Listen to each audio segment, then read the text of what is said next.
খুনিকে মাফ করা হারাম, খুনিকে মাফ করা হারাম। খুনিরে মাফ করার অধিকার প্রেসিডেন্টের থাকবে, দূরের কথা প্রেসিডেন্টের বাপেরও নাই।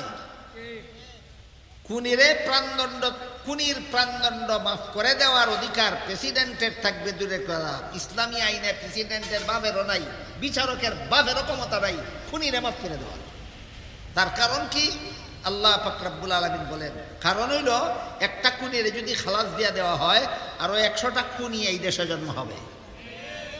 আর একটা খুনিরে যদি হত্যা করে ফেলা হয় এই দেশে আর সহজে কোনো খুনি তৈরি হবে না। সে মনে মনে খবর থাকবো খুন করলে আমারও এই দিন আছে। তো এইভাবে যারা অন্যায়ভাবে মানুষ খুন করে, যারা অন্যায়ভাবে মানুষকে কষ্ট দেয়, যারা অন্যায়ভাবে ঝগড়া লাগায়, যারা অন্যায়ভাবে মানুষের সম্পদ আত্মসাৎ করে, আল্লাহর রাসূল সাল্লাল্লাহু আলাইহি ওয়াসাল্লাম বলেন এরা যতই ইবাদত বন্দেগী করুক, যতই নামাজ রোজা করুক, যতই তসবিহ পড়ুক, যতই জিকির আজকার করুক, যতই দোয়া দুরূদ পড়ুক, এদেরকে হাসরের মাঠে আল্লাহ বলবেন যারার ফাওনা দিছ না এরার ফাওনাটা দিলাম। সম্পদের ফাওনা দিছ না এখন ফাওনা দিয়া দাও, আচার ব্যবহারের ফাওনা দিছ না এখন ফাওনা দিয়া দাও।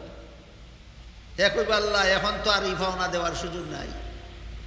তার বাড়ি আমি জুড়ে দখল করছিলাম, তার ক্ষেত আমি জুড়ে দখল করছিলাম। এই যে তো বর্তমান সমাজ চলে, মাইল লাগলে পরে হে কি পরিমাণ অন্যায় করছিল না করছিল তার কোনো হিসাব নিকাশ নাই। এর বাড়িটা দখল করে লাও, এর ঘরটা ফুরা লাও, এর দোকানটা ভেঙে লাও। এই তো সমাজ এইটাই তো চলে। তোমার কত টাকার সম্পদ হে দখল করছিল আর হের দোকান ভেঙে গুড়া করে তুমি কি কত টাকা ধ্বংস করছো। হাসরের মাঠে কড়ায় গন্ডায় হিসাব হবে। হাসরের মাঠে কড়ায় গন্ডায় হিসাব হবে।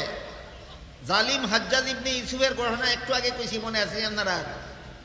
জালিম হাজ্জাজ অনেক নিরীহ নির্দোষ মানুষে খুন করেছিল। মরণের পরে এক বুজুর্গ যে দেখে জিজ্ঞাসা করলেন, স্বপ্নে দেখে জিজ্ঞাসা করলেন তোর সাথে কবরে কি ব্যবহার হইল? বলে একটা খুনের বিচার হইতেছে কিয়ামত পর্যন্ত। আমার গলা কাটা হয় আর জোড়া দেওয়া হয়, গলা কাটা হয় আর জোড়া দেওয়া হয়, কাটা হয় আর জোড়া দেওয়া হয়, কিয়ামত পর্যন্ত একটা খুনের বিচার এইভাবে চলতে থাকবে। খুন করতে করতে যাদের আত লাল কইরা লাইছ, খুন করতে করতে যাদের হলকম বড় কইরা লাইছ, হাজ্জাজ ইবনে ইউসুফের পরিণতির জন্য অপেক্ষায় থাকো। গর্তে ঢুকবা আর তোমার কিয়ামত পর্যন্ত তোমাকে জবাই করতে থাকা হবে, জবাই করতে থাকা হবে, জবাই করতে থাকা হবে। রাসূল করিম সাল্লাল্লাহু আলাইহি ওয়াসাল্লাম সাহাবায়ে কেরামদেরকে বলেন দুনিয়ার মধ্যে সবচেয়ে বড় গরীব, সবচেয়ে বড় কপাল ফোরা ওই ব্যক্তি যে ইবাদত বন্দেগীর কোনো অভাব নাই কিন্তু মানুষের সম্পদের পাওনা দিছে না অথবা আচার ব্যবহারের পাওনা দিছে না।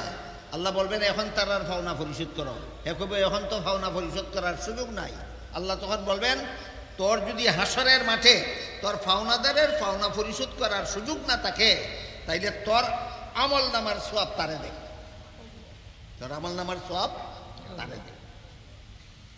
আল্লাহর রাসূল বলেন যতজনের পাওনা দিছে না সবরে নিজের আমল নামার সওয়াব দিতে দিতে দিতে দিতে সারা জীবনের নামাজের সওয়াব ফুরাইয়া যাবে, সারা জীবনের রোজার সওয়াব ফুরাইয়া যাবে, সারা জীবনের ইবাদত বন্দেগীর সওয়াব ফুরাইয়া যাবে। এরপরে আরো একদল পাওনা দাঁড়াইয়া কইব আমরার পাওনা দে, কইব আন্দাই। কি কইব? নাই কেন? আগে আগে যারা দিছে দিয়া শেষ, আর নাই আমল নামার সওয়াব আর নাই। নামাজ রোজা ইবাদত বন্দেগী কম করছিল না অনেক, রইছে না নাই? যখন কইব আমার আর নাই আল্লাহ বলবেন তোর না থাকলেও পাওনাদার বঞ্চিত যাইতে পারে না। সওয়াব দেওয়ার মতো তোর আমল নামাজ যদি না থাকে তাহলে তার গুনাহ তুই নে। পরবর্তী পাওনাদার যারাই আসবে এদের গুনাহ নিজে নিব, পূর্ববর্তী পাওনাদারকে নিজের সারা জীবনের ইবাদত বন্দেগীর সওয়াব দেয়া দিব, আর পরবর্তী পাওনাদারের গুনাহ নিজে নিয়া ডাবল শাস্তির যোগ্য হইয়া জাহান্নামে যাবে খুনির দল, ঝগড়াটের দল, পাওনা আদায় না করে যারা তাদের দল, যারা অপরের ধন অন্যায়ভাবে আত্মসাৎ করে, যারা অপরের সাথে অন্যায় আচরণ করে কষ্ট দেয়, এরা নিজের সব অপরকে দিয়া অপরের গুনাহ নিজে নিয়া ডাবল শাস্তির যোগ্য হইয়া জাহান্নামে যাবে। এর মতো কপাল পুরা জগতে আর কেউ নাই।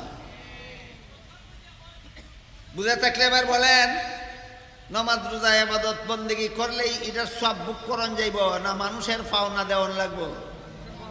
মানুষের পাওনা না দিয়া নামাজ রোজা করতে করতে মরলে, ইবাদত বন্দেগী করতে করতে মরলে এটার সব তুমি বুক করবে না। যারা পাওনা দিছো না, হাসরের মাঠে আল্লাহ তোমার এই ইবাদতের সব তাদেরকে দিয়া দেবেন। এই জন্য আল্লাহ পাক রব্বুল আলামিন সূরা নাহলের 90 নম্বর আয়াতে বলেন, ইন্নাল্লাহা ইয়া'মুরু বিল আদলি ওয়াল ইহসান ওয়া ইতা'i যিল কুরবা ওয়া ইয়ানহা আনিল ফাহশাই ওয়াল মুনকারি ওয়াল বাগয়ি ইয়া'iযুকুম লা'আল্লাকুম তাযাক্কারুন। আল্লাহ গুরুত্বপূর্ণভাবে তোমাদের নির্দেশ দিতেছেন, হে মুমিন মুসলমানেরা, আল্লাহর গুরুত্বপূর্ণ নির্দেশ হইল তোমরা ইনসাফ করো। আমার সব কথা বুঝে থাকলে এবার একটু দয়া করে আপনারা বলেন, ইনসাফ করো মানে কি? পাওনাদারের পাওনা দিয়া দাও। ইনসাফ করো মানে কি? পাওনাদারের পাওনা দিয়া দাও। সমাজে যত ঝগড়া লাগে সব ঝগড়ার মূলে দেখা যায় পাওনাদারের পাওনা না দেওয়ার কারণে, অথবা পাওনা নাই তবুও পাওনা দাবি করার কারণে যত ঝগড়া, যত মারামারি, যত কাটাকাটি, যত খুনাখুনি সমাজে হয়, এই তিন কারণে হয়। হয়তো পাওনাদারের পাওনা দেয় না, আর নয় দিতে গিয়া কম দেয়, আর নয় পাওনা নাই তবুও পাওনা দাবি করে। এই তিন কারণে ঝগড়া হয়, আর ঝগড়ার পরিণতিতে খুন হয়। আর এই সমস্ত অপরাধের কারণে কিয়ামতের দিন নিজের সব অপরকে দিয়া, অপরের গুনাহ নিজে নিয়া জাহান্নামে যাইতে হবে। এটা হইল আখিরাতের শাস্তি। আর দুনিয়ার শাস্তি হইল তাকে প্রাণদণ্ড দাও। বুঝা থাকলে বলেন, খুনির শাস্তি কটা? দুইটা, একটা দুনিয়াতে একটা আখিরাতে। খুনির শাস্তি দুইটা, একটা দুনিয়াতে একটা আখিরাতে। দুনিয়াতে খুনির শাস্তি হত্যা। দুনিয়াতে খুনির শাস্তি হত্যা। সরকারের দায়িত্ব, সরকারে যদি দেশের সবগুলি খুনিরে হত্যা না করে, এখন শুনেন আরেকটা অত্যন্ত গুরুত্বপূর্ণ কথা, সরকার যদি দেশের সবগুলি খুনিরে হত্যা না করে, তাইলে যে সমস্ত খুনি খুন কইরাও বাচ্চা থাকার সুযোগ পাইব, এই সমস্ত খুনিরা কিয়ামতের দিন আল্লাহর দরবারে যেই শাস্তি ভোগ করবে, একা সরকারকে সমস্ত খুনির সমান শাস্তি ভোগ করতে হবে। দেশের গদি এটা দিল্লির লাড্ডু না, কিন্না গিল্লা লাইলেই খালাস।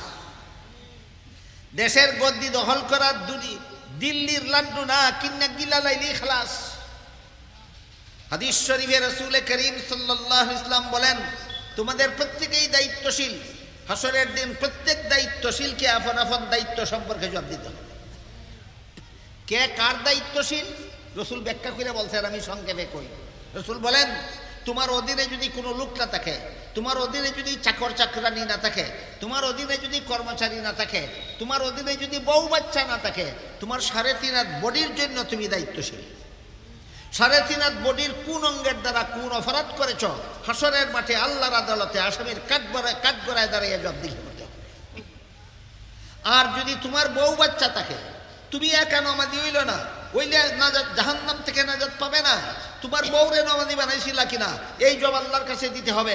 তোমার ছেলেকে নামাজি বানাইছিলা কিনা, আল্লাহর কাছে জবাব দিতে হবে। তোমার মেয়েকে নামাজি বানাইছিলে কিনা, আল্লাহর কাছে জবাব দিতে হবে। তোমার বউকে, তোমার মেয়েকে পর্দায় রাখছিলে কিনা, আল্লাহর কাছে জবাব দিতে হবে।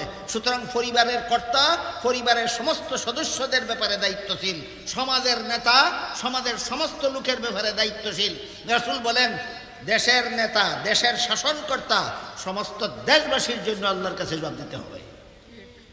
দেশের শাসনকর্তা নিজের জবাব দিলে চলবে না, সারা দেশবাসীর জবাব দিতে হবে। সারা দেশবাসীর জবাব দিতে হবে। এই জন্য যেই দেশের সরকার সবগুলি খুনিরে খুন না করবে, এই দেশে খুন খারাপই বন্ধ হবে না।